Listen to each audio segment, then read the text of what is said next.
I think one of the biggest catchphrases you hear from companies is your safety is my concern. And to be honest, I think that's a load of BS, especially when it comes to gig companies.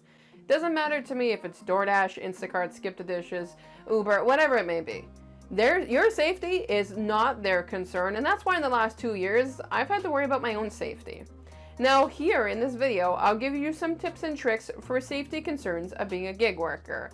But in the end, you're going to have to figure out your own because each market might be different on safety standards that makes you feel that you might not have to do some of these things, but there might be some that you can take away from.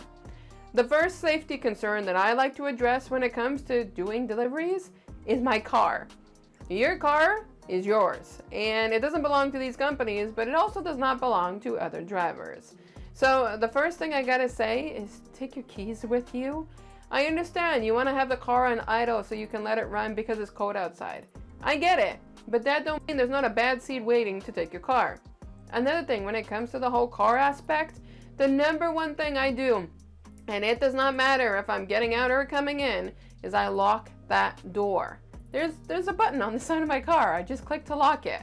Because there's a lot more theft that's happening. There's a lot of people that's watching. For me, I'm a gig tuber or a YouTuber, and because of that, I sometimes have my camera in my car. Do I want that to get stolen? Do I want anything to happen to me? No, I lock my car. But what are some other things that are safety concerns as drivers? Well, the answer to that is things like wintertime. You can do whatever you feel like doing when it comes to doing deliveries. You want to stay home when it's icy? You can stay home. But if you want to go out, use things like spikes on the bottom of your shoes. Now, I have purchased the Dollarama ones before for $4.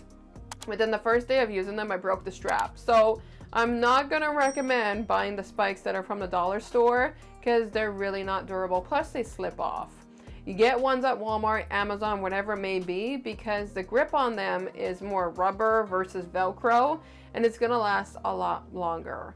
Other things like having a safety bag, an emergency bag in the back of your car. You never know when you're going to need a shovel to dig yourself out, and if you live in Montreal like I do, well, you actually do know. And because of that, having a safety bag goes a long way. I'm not really going to say you need the rations from the bag because you have a car, you can probably get one from A to Z, but that is definitely something that you're going to need. Another thing, it might be silly, but go invest in a spare tire. If you don't currently have a spare tire and you run a flat, you are going to regret it and you're going to need a new tire. And it's a lot more easier to self-install a new tire. I've done it before. It's not as hard as it looks versus calling a tow truck that's going to cost you a couple of $100 just to get from your place where you are to the actual dealership or repair shop to get that tire changed. If you have a spare tire, it will save you a lifetime of headaches as being a delivery driver. Now, do I take precautions like having a weapon or pepper spray on me? Well, unfortunately, no. And the reason why is because it's illegal. Even if it's self-defense here in Canada, I can't have pepper spray. But I know many people that do in different locations. That is the only safety feature that I'm not going to add in on this video of what you should bring, because I'm trying to not put myself in jail by having those with me. So if I don't have them with me, I don't really think about it, and I mostly just turn to my car lock. But I'm going to say this one. I mean, if you want to go for some classes that help you know Taekwondo, karate, or whatever, that's something I can encourage. And I don't know if you can actually write that off for your tax purposes because you're having to learn something and pay for something to make you feel safe to do your job. But I would imagine so, and that would help with the safety concern. Now, I got one more that I do use. I'm not sponsored, and it's up to you, but a tracking app.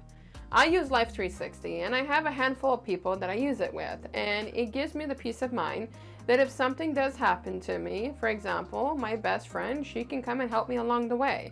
Now, I can understand that some people do not want a tracking app. I get it. You go do you. I understand that aspect. But either way, having something like an app shared between somebody you trust that can track where you're going in case of anything like a collision is additional benefit that can help you when it comes to safety concerns.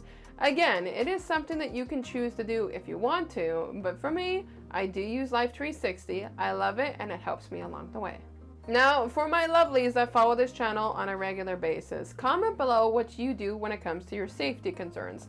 Let's try to leave the weapons out of this conversation just because we don't need to encourage certain behaviors, but what are some safety features that you use? Comment below, I'd love to know, and I'll catch you lovelies in the next video.